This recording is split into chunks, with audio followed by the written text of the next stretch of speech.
Hi guys, అందరికి నమస్కారం. జై శ్రీరామ్. చాలా రోజుల తర్వాత అయితే వీడియో పెడతాను. నా పేరు దేవా. Welcome back to my channel. ఎందుకు ఇన్ని రోజులు టైం పట్టింది వీడియో పెట్టేకంటే దానికి రీజన్ చెప్తాను. ఎందుకంటే మీ అందరికీ తెలుసు, నేను బీటెక్ చదువుతాను వాక్సన్ యూనివర్సిటీలో. మొన్న డిసెంబర్ వరకు మాకు ఫుల్ ఎగ్జామ్స్ ఉన్నాయన్నమాట. అసలు టైం కుదరలేదు వీడియో చేసేకి. ఇప్పుడిప్పుడే ఫ్రీ అవుతాను ఇంకా. సో ఈరోజు అయితే ఆల్రెడీ మీరు నా ఛానల్ చూసింటే పవన్ కళ్యాణ్ గారిది ఒక వీడియో ఎడిట్ చేసినాను లాస్ట్ టైము. చూడకపోతే అది చూడండి ఒకసారి, లింక్ డిస్క్రిప్షన్లో ఇస్తాను. అండ్ ఇది సెకండ్ది అనమాట. అంటే నేను మళ్ళీ తిరిగి వ్లాగ్ స్టార్ట్ చేసే ముందు ఒకసారి మన పవన్ కళ్యాణ్ గారిది ఒక మంచి వీడియో ఎడిట్ చేసింటే అనమాట. ఇప్పుడు కూర్చొని అది పెడదాం ఒకసారి. మనం చాలా మంది పవర్ స్టార్ ఫ్యాన్స్ ఉంటారు, చూసి ఎంజాయ్ చేస్తారనే ఒక చిన్న రీజన్ తప్ప ఇంకేం లేదు. సో వీడియో అయితే పెట్టేస్తాను. ఆ వీడియో ఫుల్ అయితే చూడండి. ఇప్పుడే లాస్ట్ టైం ఒక వీడియోలో కొంచెం ఎమోషనల్గా పోయింది. ఈసారి పవన్ కళ్యాణ్ గారిది వీడియో స్పీచెస్ అనమాట. ఆయన ఇచ్చిన స్పీచ్లకి మన అనిరుద్ బీజిఎం, హుకుమ్ బీజిఎం దానికి పాటకి రీమిక్స్ చేసి ఏదో చిన్న నాకు వచ్చినట్లు ట్రై చేశాను. మీకు చెప్పినాను ఆల్రెడీ, నేను చిన్నగా ఎడిటింగ్ నేర్చుకుంటానని, ఇంకా అంత పర్ఫెక్ట్ కాదని.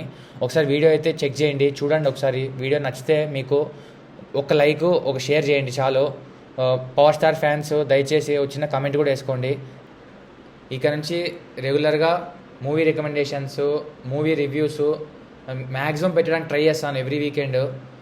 మెయిన్గా రికమెండేషన్స్, ఓటీటీ రికమెండేషన్స్ మీకు మెయిన్గా ఇస్తాను.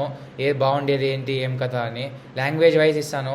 అండ్ ట్రావెల్ వ్లాగ్స్ కూడా నేను టూర్కి వెళ్తే ఖచ్చితంగా దాన్ని నీట్గా ఎడిట్ చేసి నీట్గా మీకు అర్థమయ్యేటట్టు అంతా చేసి చూపిస్తాను. ట్రావెల్ వ్లాగ్స్, మూవీకి సంబంధించి రెండు మీకు రెగ్యులర్గా ఇచ్చే ట్రై చేస్తాను.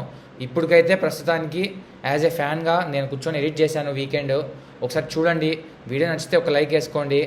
మళ్ళీ చెప్తున్నాను, ఏ పొలిటీషియన్కి ఏది హేట్రేట్ లేదు, ఎవరిని నేను ఏమీ అందలుచుకోలేదు. జస్ట్ మా హీరోని, మా పవన్ కళ్యాణ్ గారిని ఒకసారి అట్లా వీడియోలో నాకు నచ్చినట్టు నేను ఎడిట్ చేసి చూపిస్తున్నాను పవర్ స్టార్ ఫ్యాన్స్కి ఎస్పెషల్లీ. ఒకసారి వీడియో చూసి నచ్చితే లైక్ చేయండి, సపోర్ట్ చేయండి. మీ అనంతపురం అబ్బాయికి ఒక్క సబ్స్క్రైబ్ అయితే వేసుకోండి. Thank you. జై హింద్, జై Sriram. Under Section 107 of the Copyright Act 1976, allowance is made for fair use for purposes such as criticism, comment, news reporting, scholarship, and research. Fair use is a use permitted by copyright statute that might otherwise be infringing. Non-profit, educational, or personal use tips the balance in favor of fair use.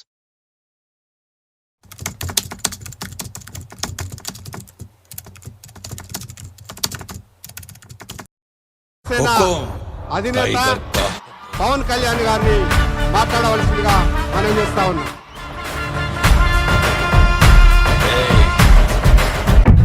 ఇల్లేమో దూరం, అసలే చీకటి గాఢాంధకారం, దారంతా గతుకులు, చేతిలో దీపం లేదు, కానీ గుండెల నిండా ధైర్యం ఉంది.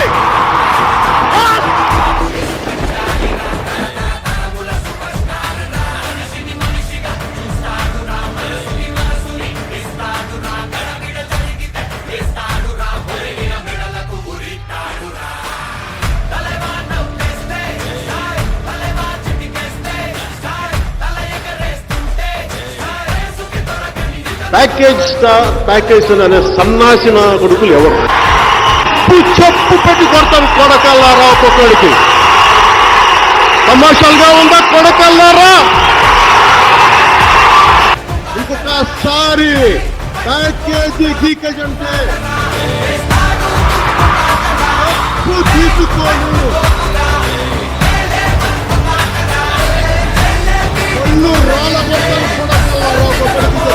సాటి తెలుగు వాడిగా నాకు కడుపు మండింది.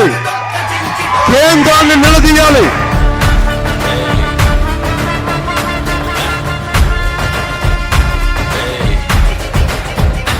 పటాపంచలు చేయటం, అవినీతిని తరిమి కొట్టడం, ఇలా బద్దలు కొడదాం. జీవితాల్లో కాంతిని తీసుకొద్దాం, మన ప్రజా జీవితాల్లో వెలుగును తీసుకొద్దాం. జనసేన ప్రభుత్వాన్ని స్థాపిద్దాం. పోలీస్ కానిస్టేబుల్స్ కానీ, పోలీస్ శాఖ వారు కానీ, ప్రతి ఉద్యోగి, ప్రతి టీచరు, ప్రతి ప్రభుత్వ ఉద్యోగి పొద్దు నుంచి సాయంత్రం దాకా రెక్క ముక్కలు చేసుకోవాలి. ఒక 10,000 సంపాదించాలంటే పిల్లల్ని పోషించాలి. మరి ఒక్కొక్క రాజకీయ నాయకుడు ఏం చేశారు? వీడికి సంపాదన వేల కోట్లు సంపాదించుకుంటారు, మళ్ళీ ఎక్కి ఆ డబ్బులతో మన జీవితాలను చిత్రం చేస్తున్నారు, తొక్కేస్తున్నారు. నేను ఒకటే కోరుకున్నాను, ఎంతకాలం జరుగుద్ది ఈ దోపిడీ?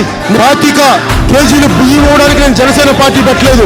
మీకు 25 సంవత్సరాల బంగారు భవిష్యత్తు ఇవ్వడానికి జనసేన పార్టీ పెట్టాను.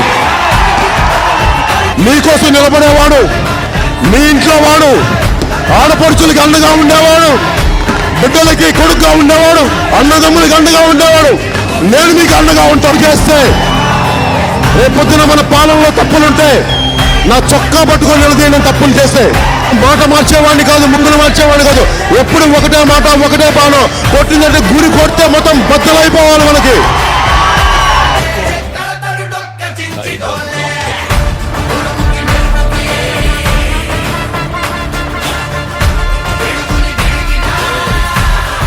తప్పుటి వేషాలకి భయపడేవాడు కాదు.